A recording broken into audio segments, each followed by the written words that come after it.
revenue areas, and that's oil. Putting curbs on their oil exports. Already, he's been tightening that through the seizure of a ship earlier this month, as well as just restrictions in general, have helped to curb the amount of money flowing into Venezuela and in particular U.S. dollars. We're going to rebuild the oil infrastructure, which will cost billions of dollars. It'll be paid for by the oil companies directly. There is a reason Texas developers are watching California refineries more closely than California drivers are. Not because of oil, not because of gas prices, but because land tells the truth before politicians do. And in October 2024, one piece of land near the port of Los Angeles spoke louder than any press conference. 2 days. That is all it took. 48 hours after California passed a new fuel stockpile law, a 128-year-old refinery, one that survived world wars, depressions, oil embargoes, and environmental crackdowns, was suddenly marked for death. And what replaced it wasn't policy language. It was a phrase every Texas real estate professional recognizes instantly. Market dynamics. We will come back to why that phrase matters. But first, you need to understand what just became available. The Phillips 66 Los Angeles refinery. Operating since 1896, producing 85,000 barrels of gasoline per day, plus 65,000 barrels of diesel and jet fuel, supplying 8% of California's total fuel, employing 900 workers, 600 full-time employees, 300 contractors, 2 facilities, Carson and Wilmington, connected by a 5-mile pipeline. Located on prime industrial land adjacent to the Port of Los Angeles, this was not a marginal asset. This was a keystone. Now pause. If this land were in Houston, Corpus Christi, or Beaumont, it would be untouchable. If it were in Texas, it would be expanding. But in California, the refinery was no longer valued for what it produced. It was valued for what it could become. And that distinction is everything. On October 14th, California passed a law requiring refineries to hold minimum fuel inventories. On paper, it sounds technical. In reality, it changes the balance sheet. State authority to dictate inventory levels. Mandatory resupply plans 120 days before maintenance. Penalties ranging from $100,000 to $1 million per day. Inventory is not free. Storage is not neutral. Idle fuel is trapped capital. Every Texas operator knows this. 2 days later, October 16th, Phillips 66 announces the closure. Industry analysts immediately say what corporate PR could not. You do not close a refinery in 48 hours. You signal in 48 hours, and the only way to keep seeing these patterns before the headlines hit is by staying subscribed. This was not a decision. This was a message. CEO Mark Lashier chose his words carefully. With the long-term sustainability of our Los Angeles refinery uncertain and affected by market dynamics, not regulations, not laws, not government mandates, market dynamics. That phrase is corporate shorthand for, the math no longer works here. And when the math fails, capital moves. In Texas, refining margins trigger investment. In California, they trigger exit planning.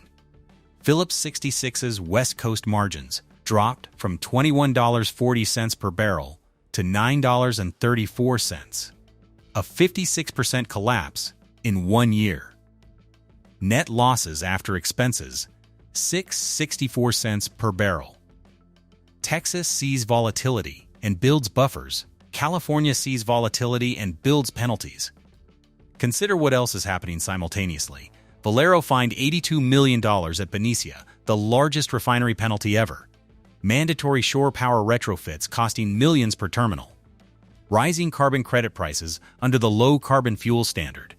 California gas prices at $4.66 per gallon. National average, $3.20. A 46% premium paid by California drivers. This is not an energy story. This is a real estate story.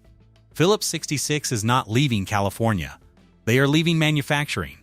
They will import fuel. They will use terminals. They will mark up prices. They will avoid regulatory exposure. And the land? It will be transformed. Warehousing. logistics, distribution, possibly mixed use. Near one of the most valuable ports on Earth, Texas developers know exactly what that means. 900 families found out through a press release. No advance notice. No transition plan. 14 months to relocate in a shrinking industry. Average refinery salary, $95,000 per year. These were not replaceable jobs. They were anchored jobs, and when anchors are pulled, everything drifts. Remember the phrase that started all of this? Market dynamics. It sounded neutral, almost clinical. The kind of phrase executives use when they want to appear objective, detached, above emotion. But that phrase was never about gasoline. It was never about barrels, blends, or inventories. It was about capital behavior. And capital behavior is the most honest language in any economic system. Capital does not argue. It does not moralize. It does not campaign, protest, or explain itself beyond a few carefully chosen sentences.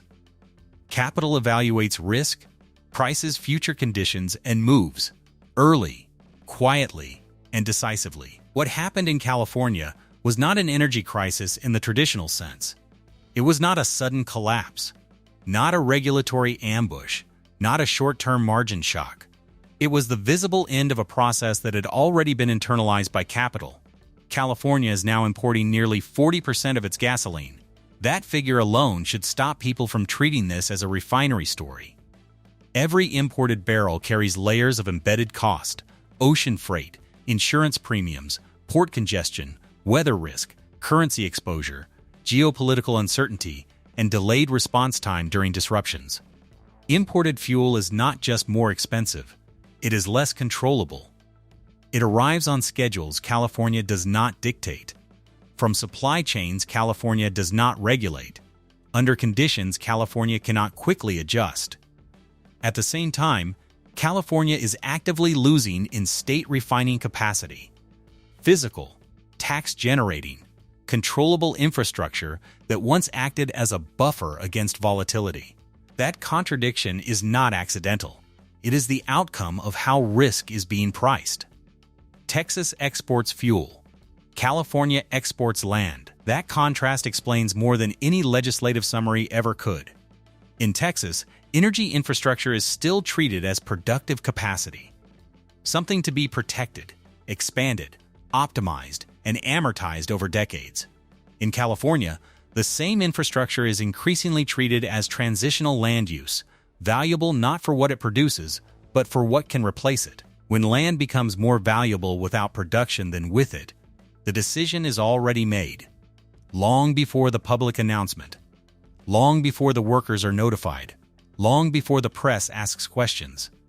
The Los Angeles refinery survived 128 years. That matters.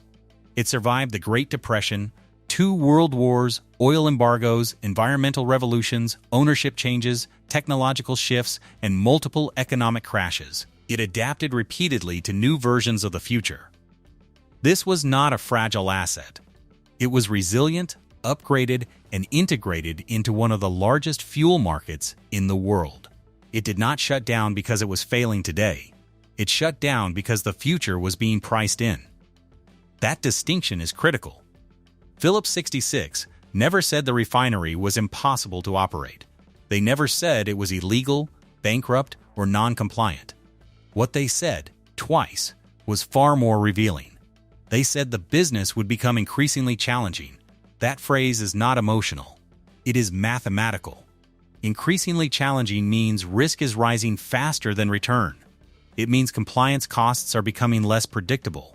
It means penalties are becoming asymmetrical. It means future capital expenditures carry uncertain payoff windows.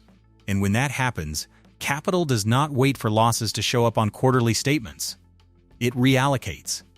Every Texas real estate professional understands this instinctively. If a fully operational, revenue-producing industrial asset is worth more shut down than running, the asset is already dead.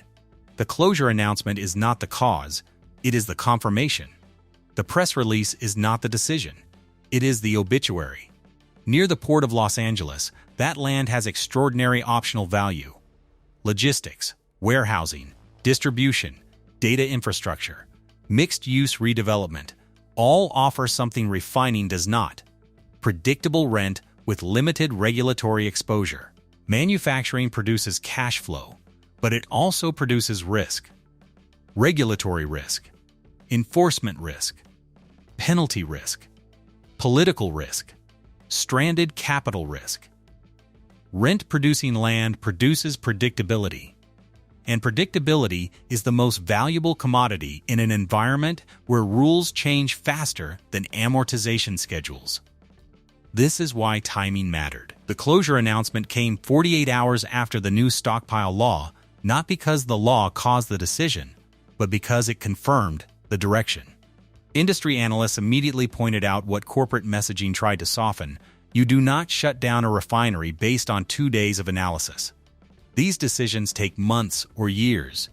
The law did not initiate the exit. It validated it. Capital had already concluded that future conditions would not justify reinvestment. Workers were given 14 months' notice. Capital had been planning its exit far longer. That asymmetry is not cruelty, it is structural reality. Capital moves ahead of consensus. It reacts to trajectory, not headlines. Once the probability curve bends far enough, the decision becomes inevitable. Dr. Severin Borenstein said plainly that this had been in the works for at least a year. That means the refinery was already being evaluated not as an operating asset, but as a land asset. Once that shift occurs, the outcome is locked. Texas competes on certainty. California competes on transition. Those are two very different economic strategies. Texas offers capital long-time horizons, defendable infrastructure, and relatively stable assumptions about throughput and compliance. California offers direction, ambition, and constant recalibration. Neither approach is moral or immoral, but capital responds to one of them far more reliably. Capital follows certainty. When California officials praised Phillips 66 as a valuable partner while acknowledging the closure, they unintentionally revealed the framework. The partnership was not about maintaining production. It was about aligning with the broader trajectory. Phillips 66 did not fight the system. They optimized within it. They exited manufacturing. They retained distribution. They reduced exposure. They preserved margin. That is not defiance.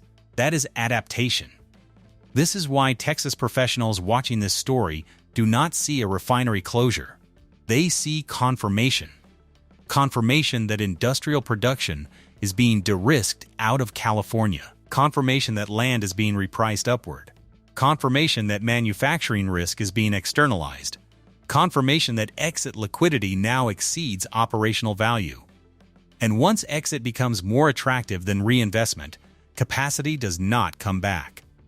Not quickly, not cheaply, not politically. When industrial land replaces production, the economic identity shifts. When regulation beats return, reinvestment slows. When exit beats expansion, resilience erodes quietly. Capital does not argue. It does not protest. It does not explain itself beyond phrases like market dynamics. It simply moves. That is not politics. That is not ideology. That is market dynamics, used correctly.